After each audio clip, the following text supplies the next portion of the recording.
Okay, first of all, thank you for coming to interview me. I'm really very happy that you have come up with a question that everybody is asking. You know very well that in the past 3 or 4 years, there have been flooding in Unity State, where several people were displaced, livestock have been lost, and even people lost their livelihoods. And this flooding is a result of climate change, and we all know that climate change is a result of countries, developed countries, emitting a lot of carbon into the atmosphere, carbon, methane, and nitrous oxide. So now it has changed the patterns, the weather patterns. Heavy rains occurred in the Great Lakes region, and all that came to our country and have caused these floods. So the flooding that we have is an impact of climate change. In some areas like Capoeira, we have droughts.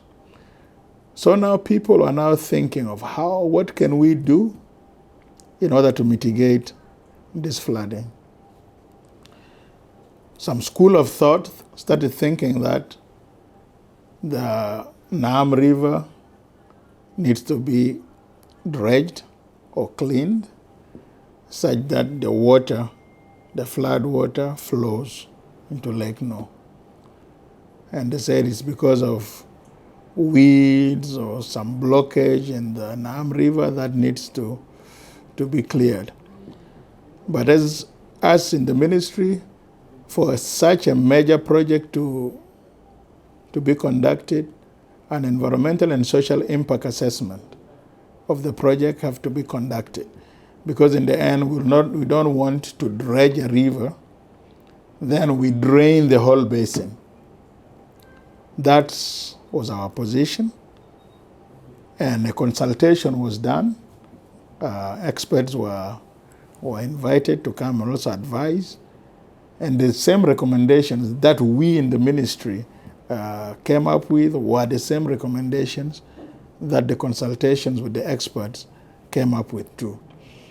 So for us, we know that the Bahr el Ghazal Basin is our water, is South Sudanese water. So that basin has no connection with any other river because it's water that is generated in that basin. So now draining it will affect the water table and impact the ecological balance in that place. So the president suspended that operation because the Egyptian government brought some equipment in order to start that work. And I think the Minister of Water Resources was in charge of that. But now the assessment has been brought to us.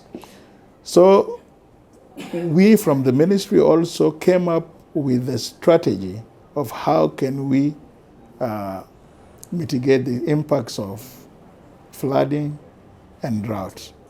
We presented that memo or the proposal or the strategy to the Council of Ministers. Then what we are trying to do is building the resilience of our people to climate change. And that strategy was passed. There we have short-term intervention, mid-term, and long-term. And $1 billion was approved by the council. Then thereafter, because the cleaning or drainage or dredging of the Naam River was a very hot issue that galvanized a lot of people, we simply said the cleaning and clearing of a river is a normal thing. But before doing it, you also need to conduct some studies because there are a lot of ecosystems and habitats within a river. You must say, okay, let me try to take these water hyacinths or piparas from here, but those are habitats for fish. So We applied for $1 million from Minister of Finance. I have a team ready that is supposed to go and do the screening, scoping, and come with the terms of reference for the environmental assessment. Since then, the Minister of Finance did not release the money, and we are happy that in the speech of the President, when he was opening the Parliament, he came up with a directive to the Minister of Finance to get us the money. We met recently in the office of the Vice President for Economic Cluster, and the Minister of Finance was there. So most probably, we are now in the process of putting the work plan together, and the Minister of Finance will release for us that money such that we conduct the study prior to any conduct of work in that area.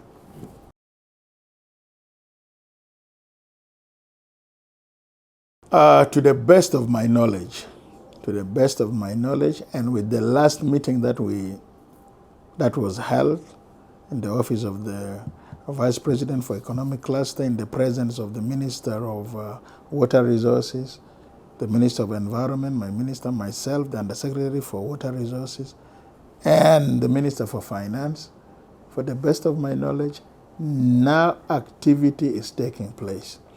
We all know that there were some excavators that were taken from here and they arrived in Bentiu, and the government in Bentiu have been coming up with say reports, so we are going to start next week.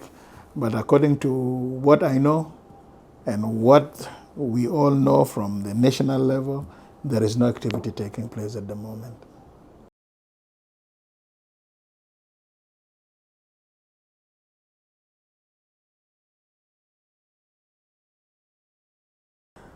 You know, at the moment, climate change is an existential threat, because 3 weeks ago, we all know how hot Juba was.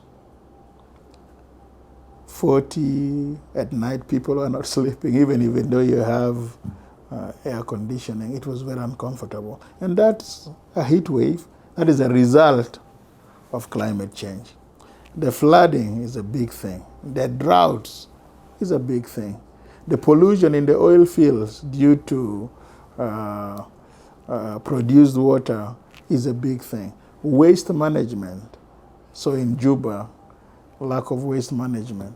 Deforestation, because 99.9% of our people depend on forest as a source of energy, is a huge thing. We can see all our forests are being cut. Our soldiers are no longer in the barracks. They are in the forest cutting trees and burning charcoal in order to make ends meet. So there are a lot of environmental issues, plastic pollution in the town. All our streams are polluted and everything is going to the Nile. Our Nile is now being polluted. So all these things are going to affect us. So these are major challenges that we in the ministry are trying to address, but we can segregate some. For climate change, we have a convention, we have the Paris Agreement. It will be addressed using what we have developed for our nationally determined contribution to fight climate change. We have our NAPA, National Adaptation Program of Action. We have our National Adaptation Plan. We have our National Biodiversity Strategy and Action Plan. So those strategies are all there. But what is missing at the moment is the means of implementation, which is the funding for us to be able to fund all those projects that we have identified. If we implement them, that simply means South Sudan will at least survive or dodge the bullet of climate change. But the funding, what we are now doing with the Paris Agreement, we need to make sure that people who have caused this problem by having high carbon emissions should be the one to now pay for us, because we don't have a budget for that. It is something that has been imposed on us by the developed countries. So in the Paris Agreement, they are supposed to avail $100 billion annually, and countries like us, South Sudan, who are being impacted and our emissions are negligible, are supposed to get money from there. But again, that 100 billion is not enough. The money has to be in the trillions because most of the least developed countries are having this issue. Now coming to issues of pollution in the oil fields and the oil operations, we in the ministry, in collaboration with the Minister of Petroleum, have commissioned an environmental audit. One thing that was missing from all these operations was the environmental audits because they have not been conducting them. We requested them to give us their audits from 2011 up to now. Nothing has been done. But at the moment, there is an audit that is taking place. We have 3 companies, 3 environmental audit firms that are conducting the audits. And by May 20th this month, they're supposed to present their reports of their findings to the ministry. We'll review them. Then we'll make it public so that people know if those companies are liable for any activity that has caused an environmental degradation, then they will be held accountable. So we don't want to preempt anything, for we did not get the report, but this is what I can say. Now, issues of deforestation, it's a huge thing. Everybody knows when the trees are finishing, there is illegal harvesting. But one thing for us to be able to resolve that is providing alternative energy. Because if we have an alternative source of energy, nobody will be cutting the trees. Because in our plan, we need to generate 3,000 megawatts of power from hydro, solar, wind, geothermal, and natural gas. If we have that, the whole country will be having power supply, and people, instead of like using charcoal or firewood, fuel wood, not all the population will have access to it because it also needs money, but the majority of the people in the towns, instead of depending on that, will be using this power. Also, the flaring of our gases in the oil-producing areas, instead of just flaring it, we can capture it, put it in cylinders. That will also help, and we subsidize. So an alternative source of energy is needed in order to bring down the pressures on our forest. Likewise, what we need to do is plant more trees, because now we have a plan of planting 100 million trees in 10 years. So all the 10 states plus the 3 administrative areas will have at least 10 million trees to plant in the next 10 years. That one is to kind of like replenish what we have destroyed. So that's one thing regarding that. On waste management, which is becoming a very big issue. That was why I was in a meeting today in the office of the governor. The city council was there. There's a committee that is formed. There's a lot of issues concerning waste. So we have come up with some strategies of how we can minimize the waste in the town. When we try to see in our streets, plastic bottles are dominating all our streams and everything. And all that during the rain, it's washed into the river and it's going to the swamp, which is one of the largest wetlands in Africa. So we are having a problem of plastic pollution simply because we also don't have recycling. So we in the ministry are going to put a moratorium, a 1-year moratorium on the production of bottled waters. 500 and 1 liter will stop. No more production of that. But those companies will continue producing the 20 liters because you can take it and put it back. During this 1 year, we hope some of them can gang up together and bring in some recycling capability in the town. When we have that, then we can now allow, because at the moment with this rate, the whole of Juba and the whole of South Sudan will be full of plastics. That will impact our soil, retention of water, will impact our animals, will impact even our fish. and even our health, because these plastics, when you burn them, they are carcinogenic and they may cause cancer, and they are causing cancer to people.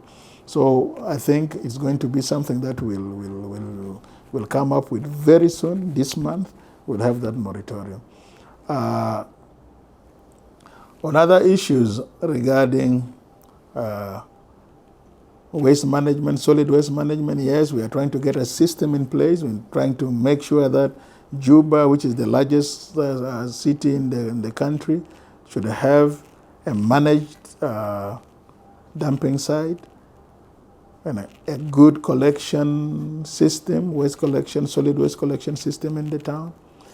Also, we'd like to improve the anaerobic pond for liquid sewage treatment.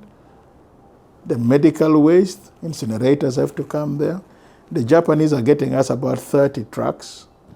3 will be arriving in June to just help the situation, but the rest will arrive mostly late this year or early next year.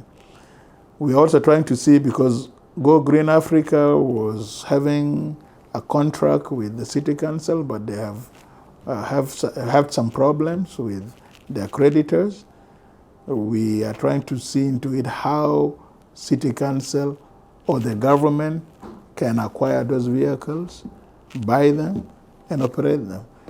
So this is something that we also try, because the situation in the town is very bad at the moment. So these are some of the things. On droughts, we are trying to make sure that we start looking into building the resilience of our people there. We have a project that is going to be implemented in Kapweta and Terkeka to build the resilience, building artificial dams, and embarking on smart agriculture, climate smart agriculture. One thing that is also missing, our people don't have information, weather information. So in this project too, we are going to have an early warning system developed for the country, where we can now alert our people that we are going to have rains today, heat, droughts, floods, and all that. The level of the river is rising, so hydromet stations and stuff. So we are putting together strategies, plans, and some actions that will address most of these environmental issues.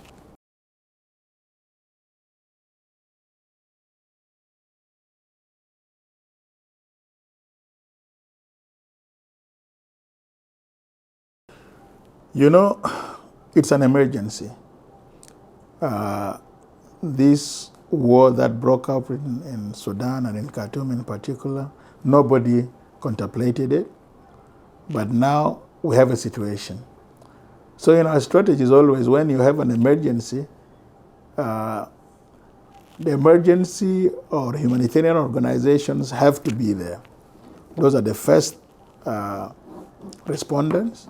Ministry of Humanitarian Affairs, the RRC, and all the other humanitarian organizations that are in the country are supposed to go to those areas. And one thing that needs to be done, because with war, you don't know who is coming.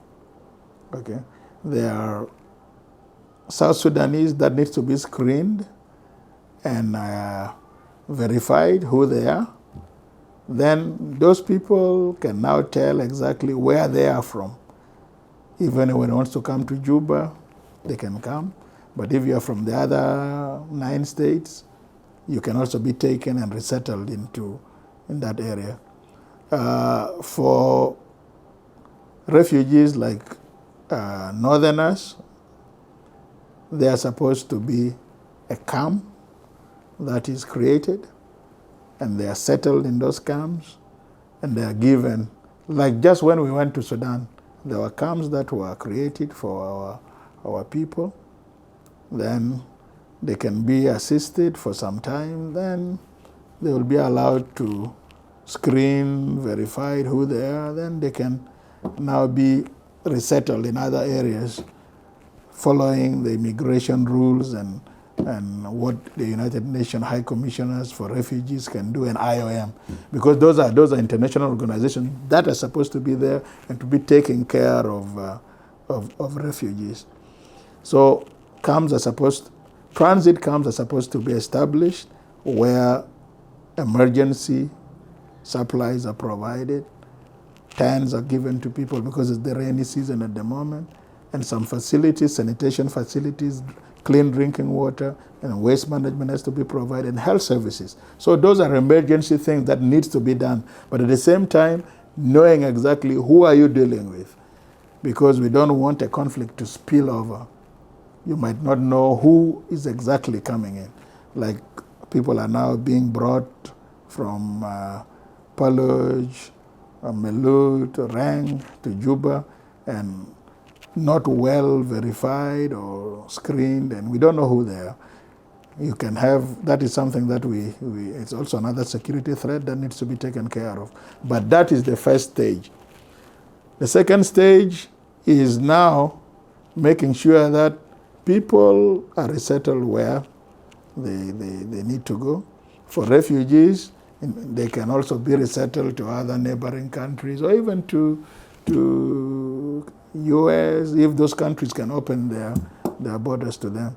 So that's something that need to be done. But they have to be contained in one place, services given, and that not allowing them also, if we just leave them, they might also try to go to the forest, start cutting trees and doing a lot of environmental damage.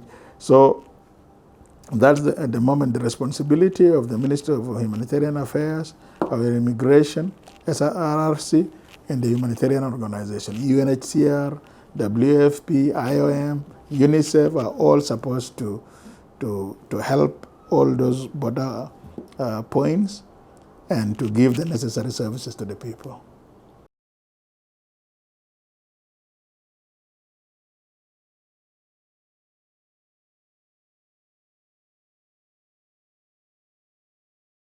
At the moment, what we know, there is a mining act or policy.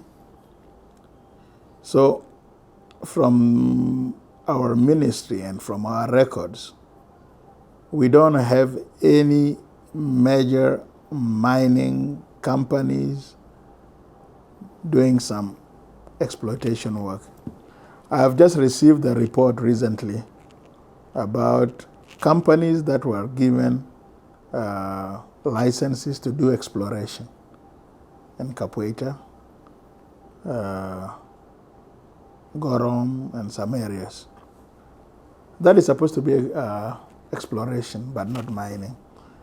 But apparently, with lack of supervision, instead of doing exploration, they are doing some artisanal mining. Okay, so there is a blur line. Artisanal mining is for the natives or for the communities. They can do that because there is a certain length or depth that they are not supposed to go past. Maybe 5 meters, 10 meters, something like that. But at the moment, we all know that in Capoeira, there are people who are doing that. And we know with mining, there's a lot of digging and a lot of, I don't know, I'm not sure of what chemical they are using, because in mining, people use a lot of mercury in order to identify where gold or something is happening. But what we know, there are a lot of bore pits and that people are digging, and they are not closing them, and they're causing a lot of issues. So what I know, I have a report. There are 3 companies there. I think there is a Chinese, there is an Indian, and something else in the Nauru area and all that. And according to those reports, there are a lot of environmental issues that have risen, and we are trying to identify those people. So the Ministry of Mining, because mining is another source of revenue for the country, need to up their game and start giving concessions to really good mining companies that have good environmental records to do the mining. Okay? Because at the moment, what is happening is haphazard. There are people who are doing it all over the country. Gorom, people are getting gold. In Lobonok, there are communities there doing it. Go to this Nyangwara area, Kejiko, in Yei. So there is a lot of artisanal mining that is happening, and what they are getting doesn't come to the coffers of government. So for us now to make sure that the mine wealth that we have, the mines wealth that we have in the country, like gold, uranium, copper, silver, everything, we need now to really make sure that mining companies do come in, but before they do that, an environmental and social impact assessment have to be conducted in the areas that they are going to operate. Then they conduct audits annually, and they have to be well managed, and what is being produced have to be used for strengthening our currency.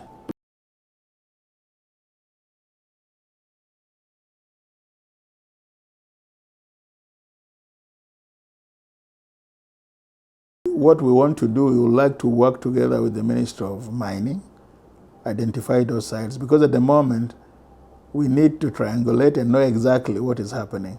But at the moment, people are mining everywhere, in Boma, in say, Yei, Kejikeji, all over.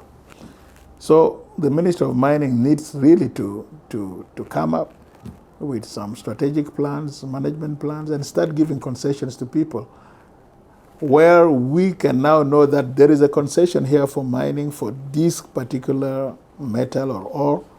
Then environmental management plans can be established for those areas. But at the moment, it's haphazard. So people have just gone in order to see people who are doing some exploration. They have not started the mining. But according to our information, they are now exploiting a gray area, because they said up to 10 meters, that is artisanal. And they are going for exploration, but they are also doing, with these 10 meters, they are doing it because most of the gold there are alluvial, that is being carried from the mountains, say Didinga Hills or something. Then they are doing it. So that's something that needs to be kind of like strengthened. The Minister of Mining have to do that, and they have to tell us exactly what these areas are. Then we can do, from our part, do the screening, the scoping, and come with the terms of reference that will give us, if anybody wants to do something in that area, they have to do this. Then we give them a letter of no objection for mining. But at the moment, we have not given anybody a letter of no objections to conduct any mining activity in the country. What is being done now is a gray line where you can just simply say the communities are the ones doing it. It is something that we, as government, we have no hand into it. So that window should be closed.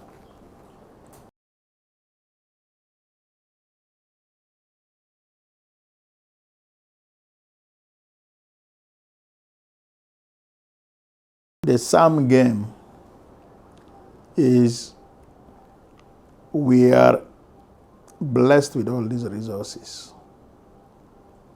And we, as the Minister of Environment, would like to ensure, our mandate is to ensure that all these resources that we have as a country are sustainably exploited and managed to benefit the current generation and the future generations that will call South Sudan their country while we are all gone. So that's what we have. But these resources are climate sensitive.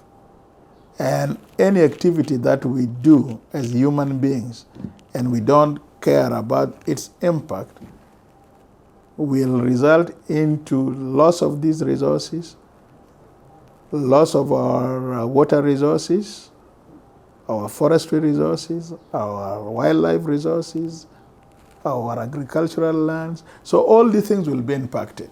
In the end, we who are on the top of the pyramid, when all these things are destroyed, where are we going to survive? That simply means our lives will be in danger and will be an extinct community. So environmental sustainability is connected with our livelihoods and life. So when we don't manage everything sustainably, that simply means we are digging our own graves. So these environmental issues needs attention and needs the participation of everybody, because it's not only the Ministry of Environment alone, it's all of us need to know that it's our environment, it's our wealth, it's what sustains us as a country. So we mismanage it, we lose our livelihoods. So this is how serious it is.